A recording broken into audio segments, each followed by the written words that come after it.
ನಮಸ್ಕಾರ ಸ್ನೇಹಿತರೆ. ಭಾಗ 1ರಲ್ಲಿ ನಾವು ಇತಿಹಾಸದ ಆಧಾರಗಳ ಮೂಲ ಭಾಗವನ್ನು ನೋಡಿದ್ದೇವೆ. ಇಂದು ಭಾಗ 2ರಲ್ಲಿ ಇನ್ನಷ್ಟು ಮಹತ್ವದ ವಿಷಯಗಳನ್ನು ತಿಳಿಯೋಣ.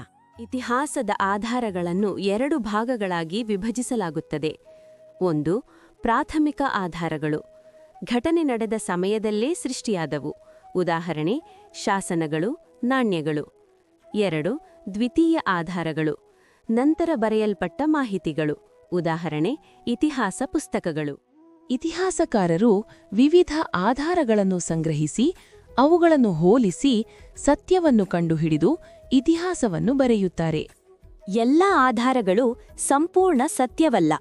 ಕೆಲವೊಮ್ಮೆ ಮಾಹಿತಿ ತಪ್ಪಾಗಿರಬಹುದು ಅಥವಾ ಅಪೂರ್ಣವಾಗಿರಬಹುದು. ಆದ್ದರಿಂದ ಇತಿಹಾಸಕಾರರು ಜಾಗ್ರತೆಯಿಂದ ವಿಶ್ಲೇಷಣೆ ಮಾಡುತ್ತಾರೆ. ಆಧಾರಗಳಿಲ್ಲದೆ ಇತಿಹಾಸ ಸಾಧ್ಯವಿಲ್ಲ. ಇವು ನಮ್ಮ ಭೂತಕಾಲದ ಜೀವನ, ಸಂಸ್ಕೃತಿ ಮತ್ತು ರಾಜಕೀಯವನ್ನು ತಿಳಿಯಲು ಸಹಾಯ ಮಾಡುತ್ತವೆ. ಹೀಗೆ ಪಾರ್ಟ್ 2ನಲ್ಲಿ ನಾವು ಇತಿಹಾಸದ ಆಧಾರಗಳ ಆಳವಾದ ವಿಷಯಗಳನ್ನು ತಿಳಿದುಕೊಂಡೆವು. ಪಾರ್ಟ್ 3 ನೋಡಲು ಸಬ್ಸ್ಕ್ರೈಬ್ ಮಾಡುವುದನ್ನು ಮರೆಯಬೇಡಿ.